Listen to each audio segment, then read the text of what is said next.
Video tutorial. La prueba de chi cuadrado, por el profesor Omar Barriga. Lo que vamos a ver ahora es cómo se aplica la prueba del chi cuadrado con el SPSS. Lo que quiero hacer es esencialmente cruzar dos variables categóricas. Y dentro de la base de datos que tengo cargada, tengo una variable que es el sexo de la persona y otra variable que es su nivel de pobreza. Es decir, utilizando los criterios del gobierno chileno, se han dividido las personas en pobre, no pobre e indigente. No nos olvidemos que pobre es una persona que vive por debajo de la línea de pobreza e indigente es una persona que tiene ingresos por debajo de una mitad de la línea de pobreza.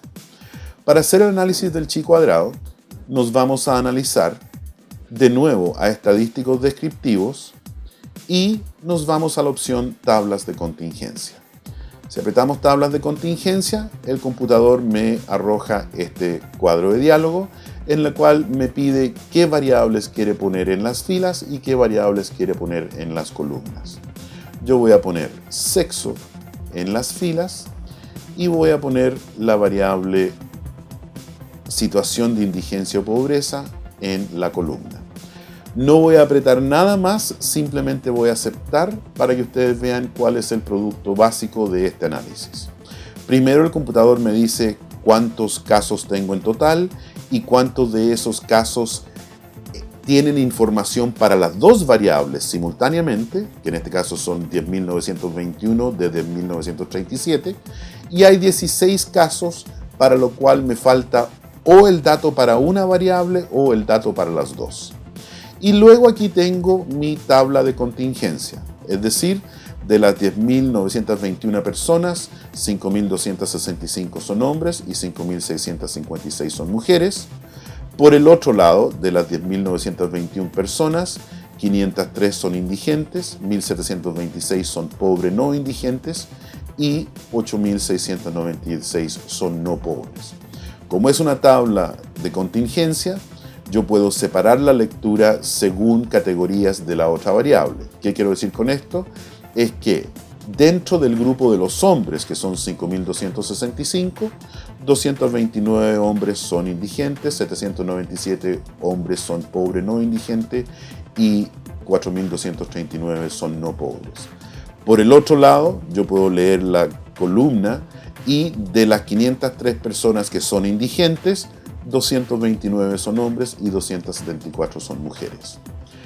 Ahora, yo puedo pedirle al computador que al momento de hacer esta tabla de contingencia, más allá de presentarme los datos observados, le puedo pedir, por ejemplo, que me presente los porcentajes en fila, en el cual caso, si acepto, el computador me arroja esta tabla en el cual no solamente me aparecen los valores del recuento, los valores observados, sino que el porcentaje correspondiente a la fila.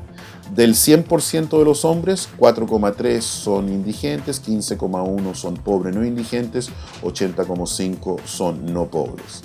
No nos olvidemos que estos serían los porcentajes que yo esperaría ver aquí adentro si no hubiese una relación significativa, es decir, si las dos variables fuesen independientes. De hecho, yo le puedo pedir al computador que, en vez de arrojarme esos porcentajes, me arroje lo que son las frecuencias esperadas. Es decir, el computador me va a decir, literalmente, que con estos datos, si bien el recuento demuestra la frecuencia observada en cada celda, también me da lo que yo esperaría bajo la hipótesis nula ver dentro de cada celda. Es decir, si la hipótesis nula fuera correcta, yo esperaría 242,5 hombres indigentes, 832 hombres pobres, 4.190 hombres no pobres. Y aquí vemos esa diferencia entre lo observado en mis datos y lo esperado bajo la hipótesis nula. Ahora, para evaluar si esa diferencia es suficientemente grande o no, que es la lógica fundamental, nosotros le pedimos al computador que nos arroje un estadístico que se llama el estadístico del chi cuadrado. Y ahora el computador nos va a entregar el resultado de la prueba de hipótesis junto con los mismos datos vistos anteriormente.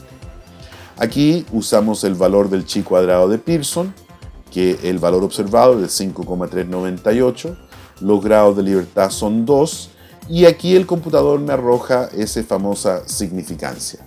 Es decir, el computador me está diciendo literalmente que con los datos observados, si yo rechazo la hipótesis nula de que no hay diferencia, la probabilidad de cometer un error sería de 6,7%. Ese 6,7 es más alto del 5% que normalmente estamos dispuestos a asumir y por lo tanto es inaceptable esa probabilidad de cometer error. Por ende, si bien observamos una diferencia entre los valores observados y los valores esperados en nuestra tabla de contingencia, la verdad es que esa diferencia no es suficientemente grande como para rechazar la hipótesis de independencia o la hipótesis nula. Por ende, con este resultado, yo no tengo evidencia para efectivamente descartar la hipótesis nula y por ende no puedo apoyar mi hipótesis de investigación de que existe una relación entre sexo y situación de indigencia o pobreza.